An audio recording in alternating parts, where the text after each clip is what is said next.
After the violence broke out inside the MLK Center as pandemonium ensued within Sprout Plaza, SRT officers watched inertly as people were being physically beaten directly in front of them on the other side of the building's glass doors. So this inaction was not negligence, it was intentional, wasn't it? The inaction was intentional. The commander in charge there told his forces that they were to do nothing, that they were to go into the MLK Center and not let anybody come in. Who told them to retreat? It was the politicians, the mayor, members of the city council, and the University of California chancellor. Now we know this because the police have contacted us. UC Berkeley is where the free speech movement started in the 1960s. Ironically, a similar ideology that drove the original free speech movement is now obstructing free speech today. When a taxpayer-funded public agency ratifies the efforts of somebody trying to shut down a speaker, that's unconstitutional, and that's what occurred here.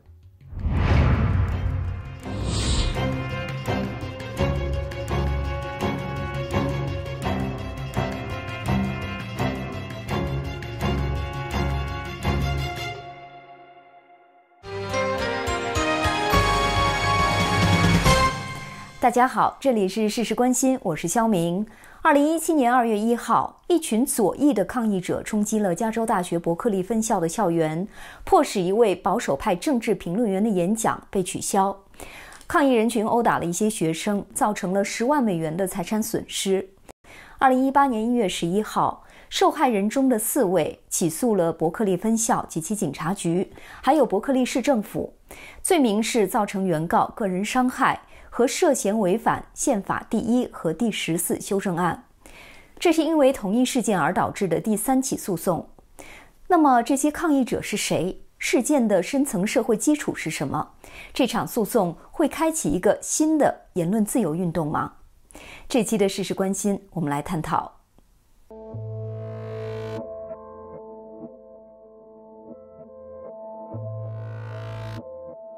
On the evening of February 1st, 2017, 2 hours before the conservative activist Milo Yiannopoulos was scheduled to speak at the UC Berkeley campus, protesters grew violent.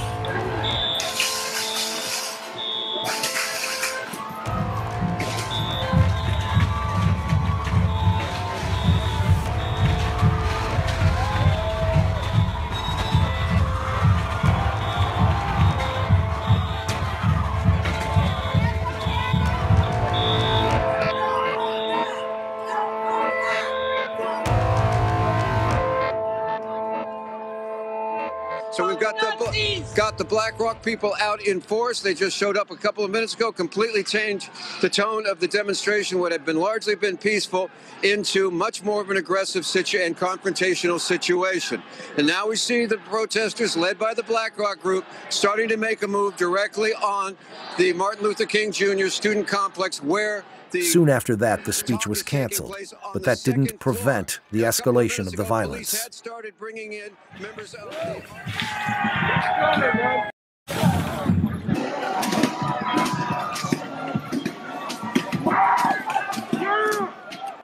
Students who were planning to attend the Milo speech were greatly outnumbered by protesters and became targets of violence.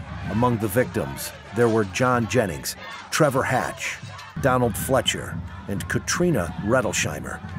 I think a male came in with a pole and hit my husband on the head while people were hitting me on the head and on the back. Katrina has moved out of California with her family since the incident. A year later, the 4 of them filed a complaint against the UC Berkeley police. William J. Becker Jr., founder and president of Freedom X Law Firm, and Sean Steele, founder and CEO of Sean Steele Law Firm, filed a lawsuit on behalf of the 4 victims against the UC Berkeley police. UC Berkeley, the city of Berkeley, and 2 individuals for personal injuries and violations of the First and 14th Amendment, which ensure freedom of speech and that all individuals are equally protected by all laws. Among others, they claimed the defendants' actions and inactions in their official capacity not only failed to protect them, but caused them more harm. One example of this is that at the height of the violence, the UCPD and UC Berkeley chose to abandon Sproul Plaza at the MLK Center, mostly for their own protection, while leaving the public exposed to violent assault. They erected barricades that closed off exit routes from Sproul Plaza for the public, leaving them, in effect, sitting ducks. This is also from your complaint. After the violence broke out inside the MLK Center as pandemonium ensued within Sproul Plaza, SRT officers watched inertly as people were being physically beaten directly in front of them on the other side of the building's glass doors. They observed individuals being kicked in face, pepper sprayed, and hit with sticks. People were pounding on the glass door and crying, "Help me, help me, help me." So this inaction was not negligence, it was intentional, wasn't it? The inaction was intentional. The commander in charge there told his forces that they were to do nothing, that they were to go into the MLK Center and not let anybody come in. In fact, they shut the doors to prevent victims from entering there and escaping their attackers. So it was clearly intentional. Now, it wasn't the first thing that they did, however, to create the dangerous condition that they created that gave rise to the injuries in our lawsuit. Bear in mind that they originally planned to have multiple what they call mutual aid law enforcement from the entire University of California system present to be able to confront the demonstrators who they knew were going to be coming in large numbers. So they actually had enough police officers present to be able to prevent the injuries and the property damage from occurring. Why didn't they do something? Well, it's our understanding that they ran a risk assessment at the time of the demonstration and determined that it would be less costly to the university to allow the demonstrators to do their work, their violence, than if they were to intervene. So the risk assessment that was done at the scene led to them to change their plan of operation, as we understand it currently. Now, we'll learn in the lawsuit whether that was the case, but that's what appears to have happened. I wonder if money was the only reason behind this. No, of course not. Money's not the only reason. They're motivated by a number of factors, not the least of which is that this is a university that is very much in favor of social justice and in favor of promoting social justice causes.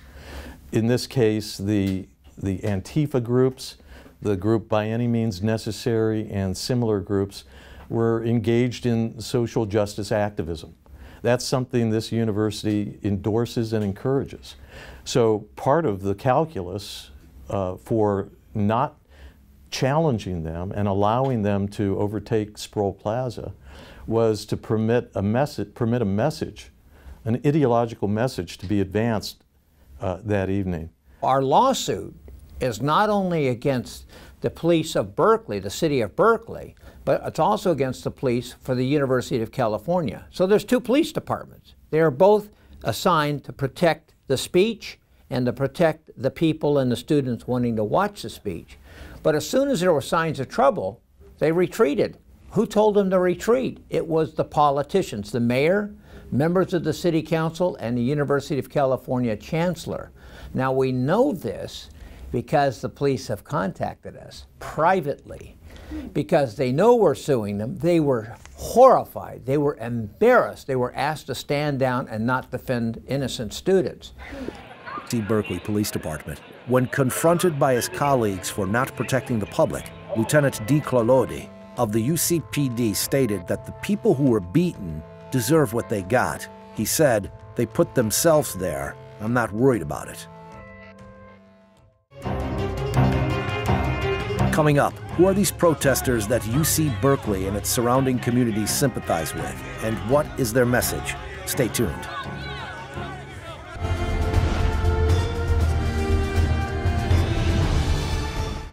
Well, I was gearing up to give a regular talk in Berkeley, like one of my college talks, like I always do, and we'd had some information that they were going to try some drama, and then suddenly we heard that the building was on fire and things were being destroyed outside, and it turned out that this armed mob of like 200 well-funded, well-organized, thugs had shown up ready for war, basically, throwing firebombs at the side of the building, like storming it. The police had been told to back off.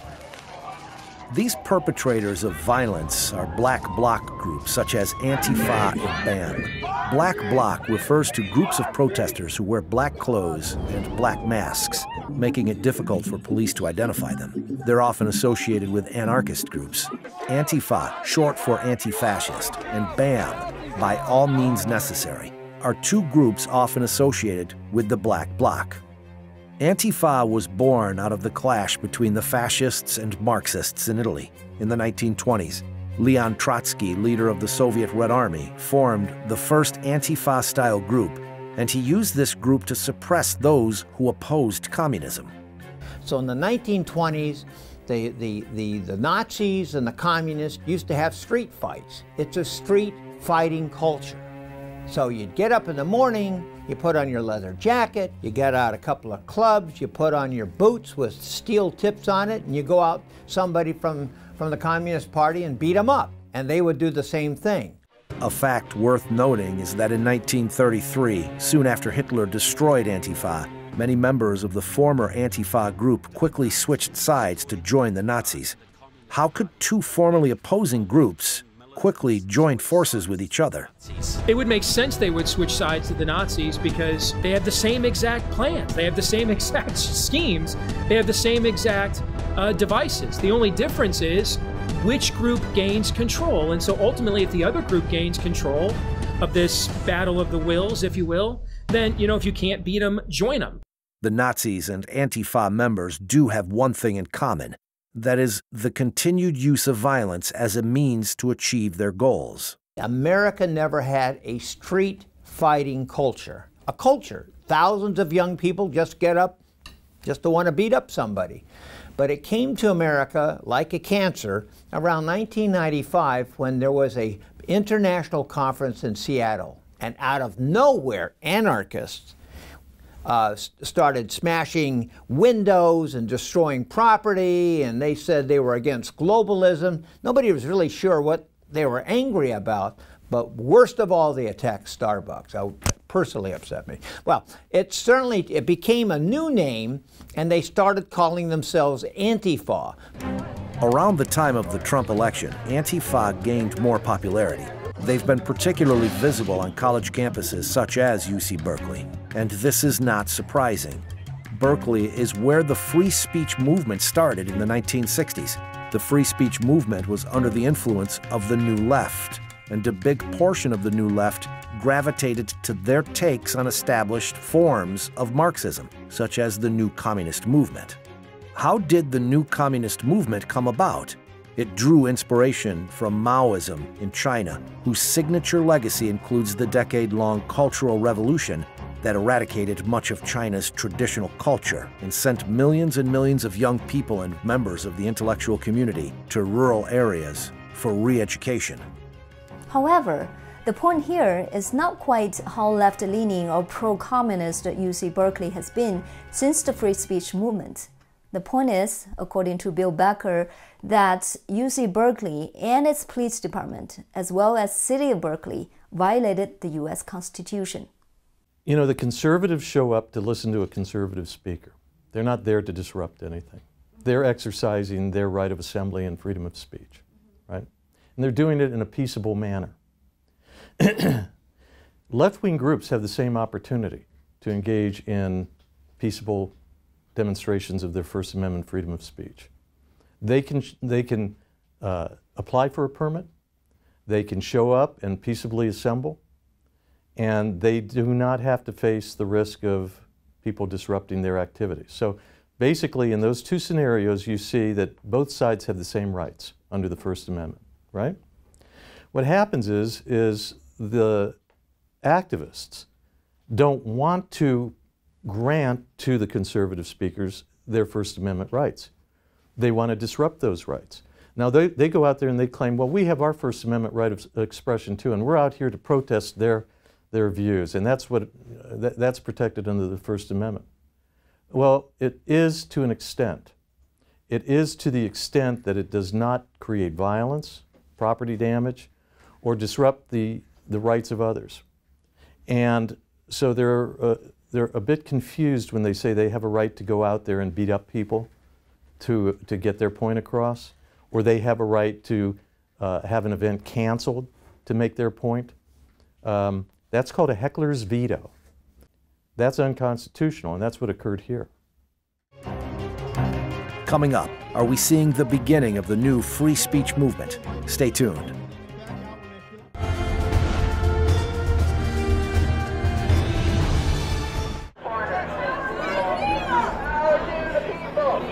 I've had a lot of people invite me to come. On February 10th, 2018, the conservative group Patriot Prayer was invited to speak at a rally on the University of Washington campus. Keep the Nazis out of town!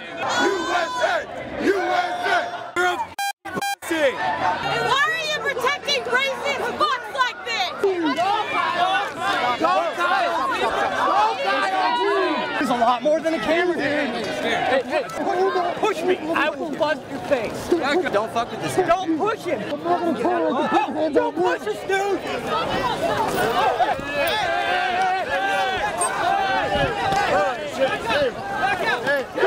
Don't push me, dude.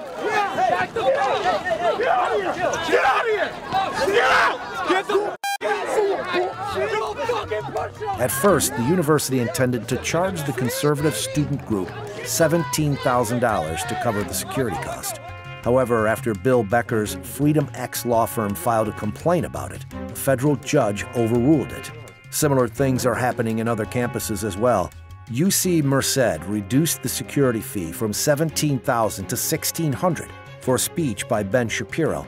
Milo Yiannopoulos, after being rejected by UC Berkeley, was able to successfully speak to 800 students at Cal State Fullerton in October 2017 for no extra security cost, after Sean Steele and his colleagues negotiated with the school, the police department, and the mayor. That was a huge lesson, not only for me and Bill, because we're learning all the time. It's a new field of law for us, but it was also a lesson for the conservative students. They're learning how to fight the establishment, fight the system, and win. On January 25th, the U.S. Department of Justice filed a statement of interest in the Berkeley case in support of the students, agreeing that their complaint adequately pleads that the university's speech restrictions violate the First Amendment.